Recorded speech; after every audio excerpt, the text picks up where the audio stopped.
Pagod na ako.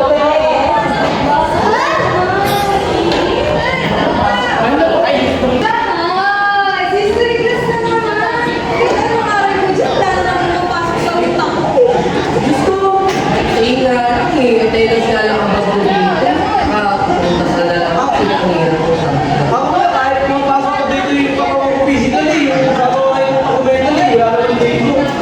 Totoo, sobrang boring. Bakit mag-disappear na lang kaya tayo? Paano yung sabihin? Like, whoosh, yung gano'n, bigla naman tayo mawawala, di ba? Aldrin, miss lang. Baka marinig ka ni ma'am. Ay, ako, dead, ma.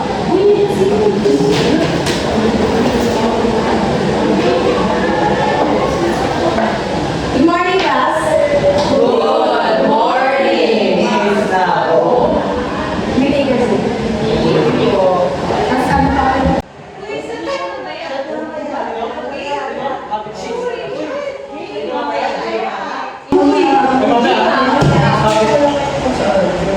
Ano, bigyan natin palagi? What comes to your mind when you hear the word history? Madali kayo sa daldalan. Pero pagdating sa history, wala kayong pake. Hindi lang pang-exam yan, ha? Hindi naman nagalit kung paano kayo nagiging isang Pilipino, yung mga cultures natin. Kung ayaw mo matulungan, mararanasan nyo mismo.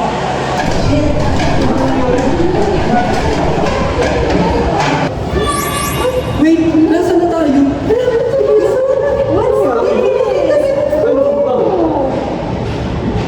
Nalimutin nga natin. Tara.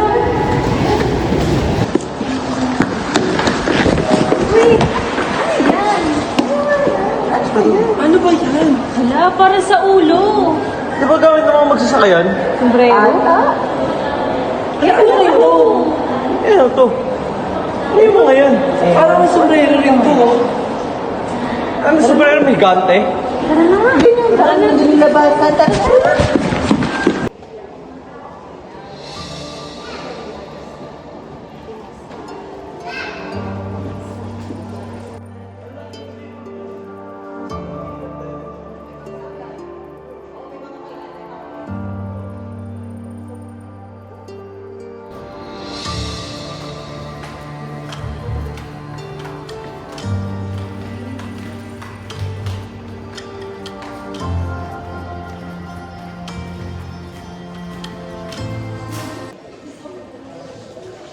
Sa bawat obra, makikita ang iba't ibang muka ng kasaysayan.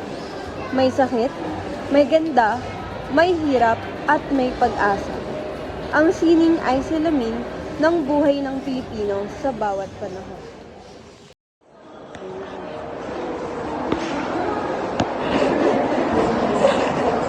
Gabi, mga pang-uli to. Yun nga eh, ang ganda nga eh kung paano nila gawin eh. Diba? Detailed yung pag-aano nila sa mga net, oh. Ang ganda parang, ano kaya nila ginawa yan? Nahihirapan ako. Tara na nga, tingin pa tayo ng iba. Tara. Ang kultura at tradisyon ng Pilipinas ay makulay at puno ng kahulugan. Mula sa mga pista, sayaw epiko, hanggang sa mga hinabing tela na nagpapakita ng pagkakakilanlan at diwa ng bawat Pilipino. Ito ang mga sining na nagbubuklod sa atin at nagpapatuloy sa ating kasaysayan.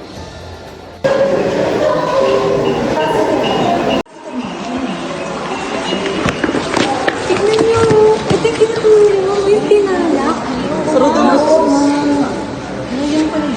Yung design nila very detailed. Yung symbol, parang hindi siya random lang. Yung line niya, parang ano, detailed talaga siya eh. Ang ganda nito pala siya ginagawa. Oh my God, totoo nga. Very full package siya. For the fashion talagang atake.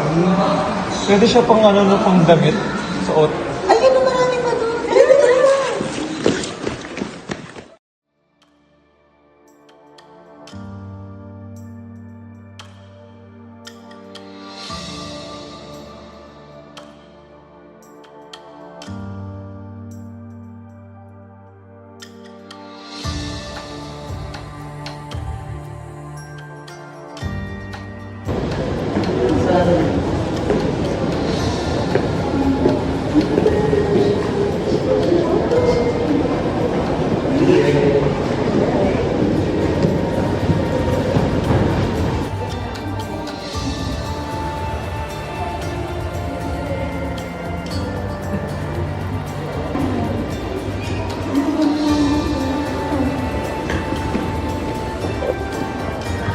Ang ganda niya na parang sobrang elegante.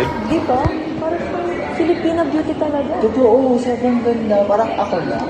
Look.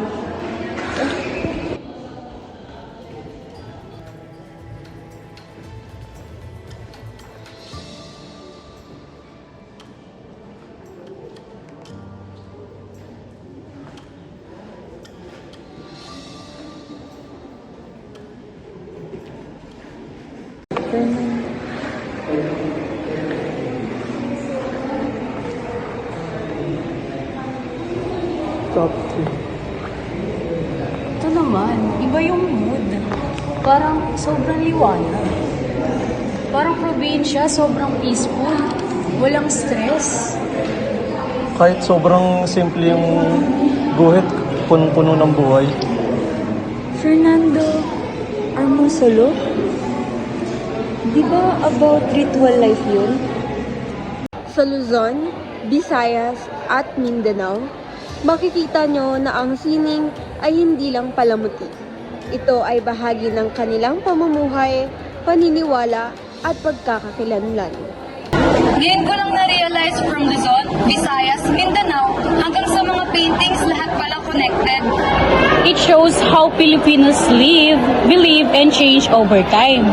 So, hindi lang pala siya puro subject. Kwento pala talaga siya.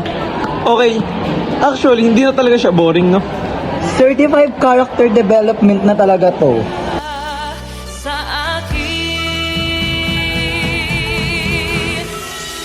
matuto sa nakaraan. Bawat pangyayari may malalaman.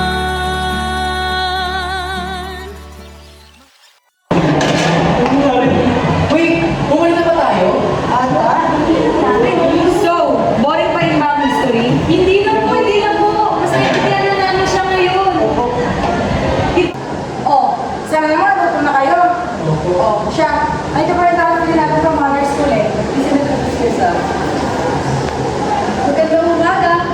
Ako nga pala si Hermosa Maria Clara.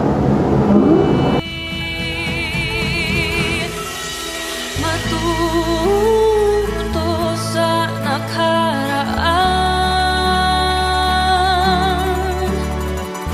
Bawat pangyayari may malalaman.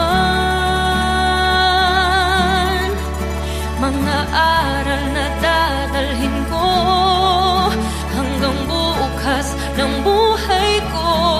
Lahat ng pagsubok ay kaya